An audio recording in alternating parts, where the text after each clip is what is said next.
Good afternoon. Um, it's hard to kind of find a unique attribute in a population of 7.4 billion people on this earth, right? So I am sure this is something that is very important to me, but it will be important to many people around the world. So probably not so unique, but at least something very close to my heart, which is that I believe that sincerity matters the most in life, whether it is business or personal, so professional or personal issues. I like to be sincere, and hopefully you'll find my speech here today a sincere effort to share some of my thoughts and my perspective on what digital means to me. So I have about 15-20 minutes allocated to me to share some of my thoughts. Now, digital is a word that has been doing rounds for many years around the world, around many industries.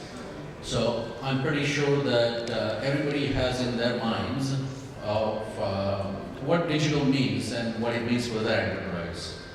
So what I'm about to say is probably not going to look so new or different, but it probably, hopefully, in all of the things I say, you guys find at least one or two things which we found to be very useful and something new for you.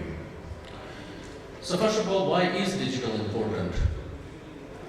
So digital is important because we live in a world where the expectations are for instantaneous connections. Be it are your customers, be it the investors, be it the government, the society that we live in, is really expecting you as an enterprise to respond instantaneously to whatever's on their mind, whatever their issue at heart is. The second thing is, along with all of these technology advancements, we have entered an age where instead of talking about mass production and mass communication, we really start talking about segment of one, where we really need to personalize things much more for the individual customers and needs and tastes.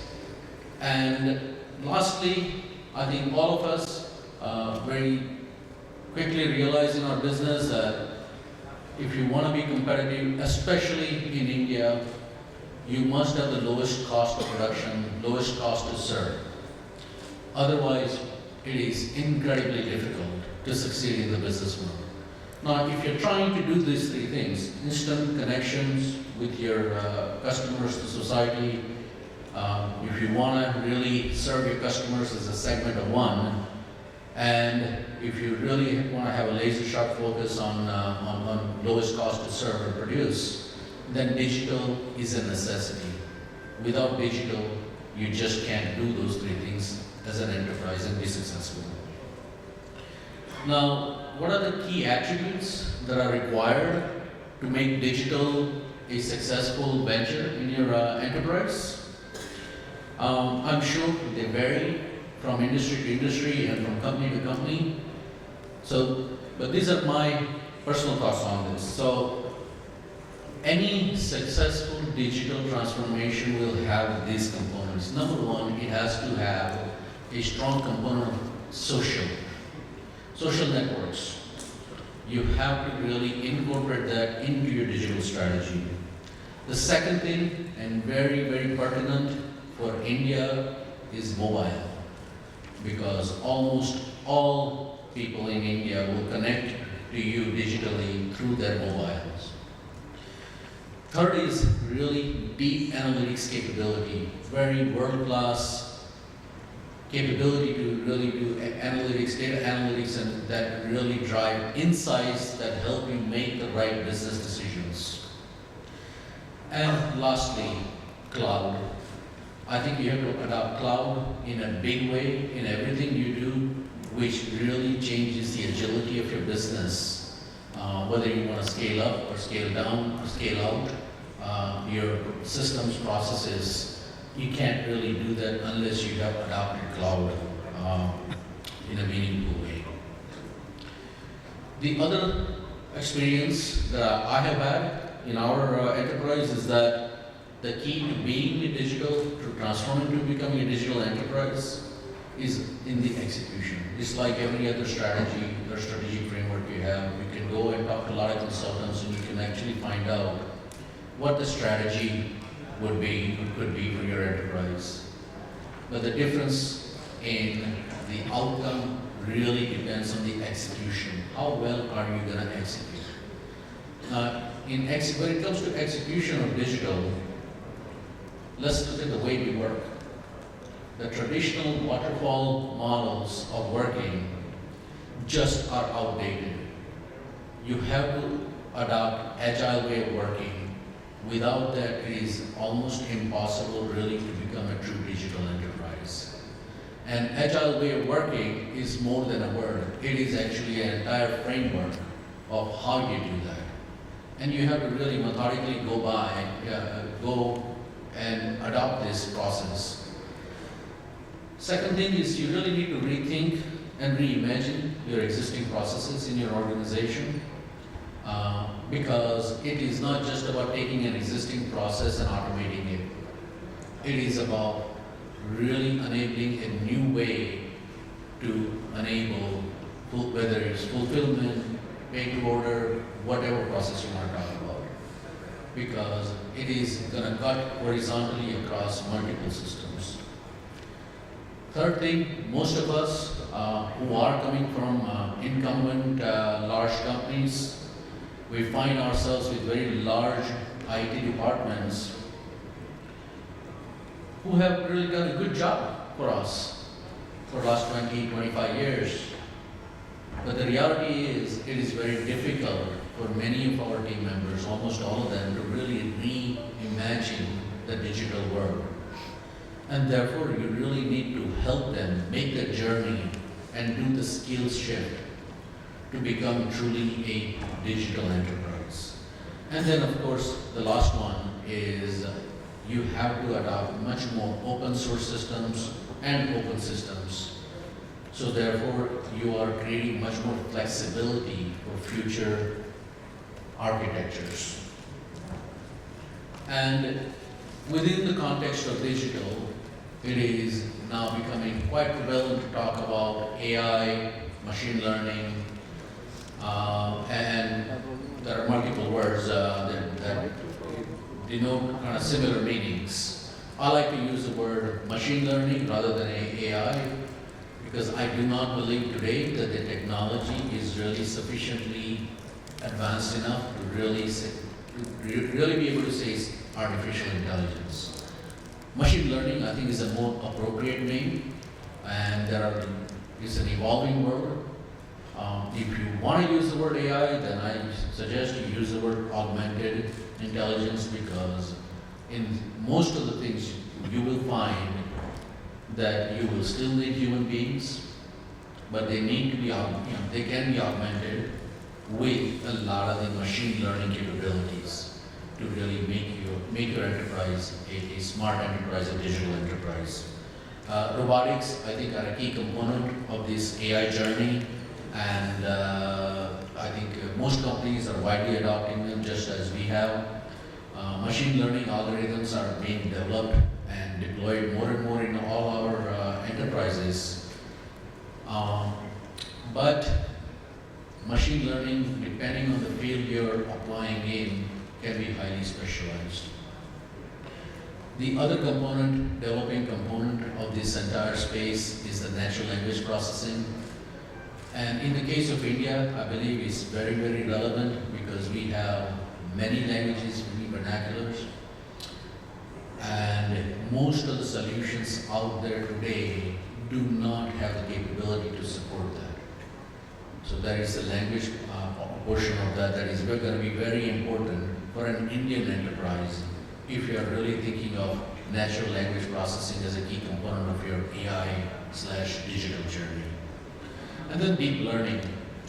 The deep learning portion of the machine learning is extremely important.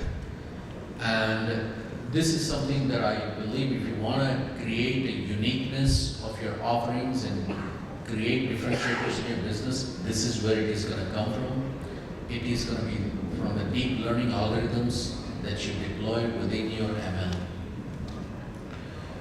Now, within Vodafone Idea, we have been deploying multiple components of these technologies, and we have experience in doing this over the last, I would say, probably about 3 years plus, and we will continue to accelerate that journey.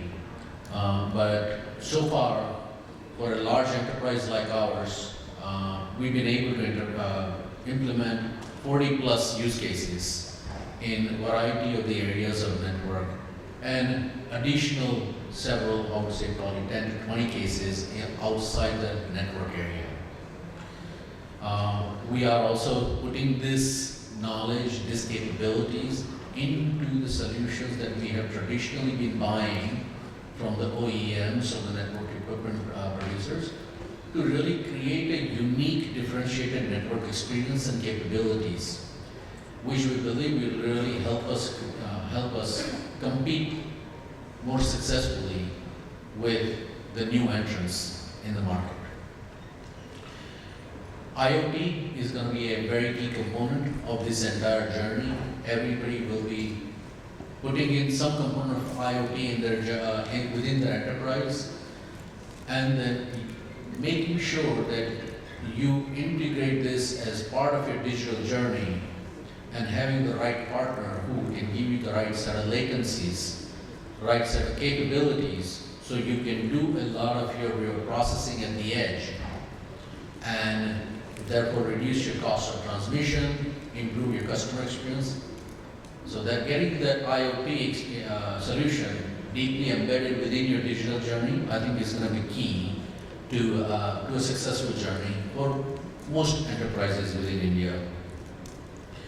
And then lastly, just a few words on how do you sell digital solutions within your enterprise. And depending on the maturity of the organization and the appetite and the hunger within the management, the challenges may be different. However, you can break it down into 3 components. The first one is technology that I have talked a lot about in the last 10-15 minutes. And they are substantial, and one must address that, and one must do rigorous learning to make sure that we really have understood what is the task ahead of us. But I believe this is the easiest part of the whole digital journey. The hardest part is really the people part. Getting your people to really reimagine and rethink in a digital way, I believe, is the biggest challenge for most enterprises. Unless you are a digital native world where you just started your company as a digital company, most other enterprises will find that changing that mindset, changing the work methodology is a substantial amount of management work. Probably 80% of the management effort is required there. And then the economics. The traditional economics of the West are difficult to make work sometimes in India because the cost of labor is so low in India, and many times we end up trying to put in digital technologies developed in the West where the price expectations from our suppliers tend to be more in line with Western world. And getting those economics right will require, I think, a lot more work in terms of how you do your engineering economics, and as well as developing in-house talent, as well as the local component for your technology solutions. So those are the kind of 3 things that are very relevant: technology, people, and economics, to have a successful digital journey. Those are some of my thoughts on this. I'm sure within this event you will learn a lot more about it, and hopefully I've given you some things to provoke some thoughts and discussion points. Thank you very much. Thank you very much. We appreciate this.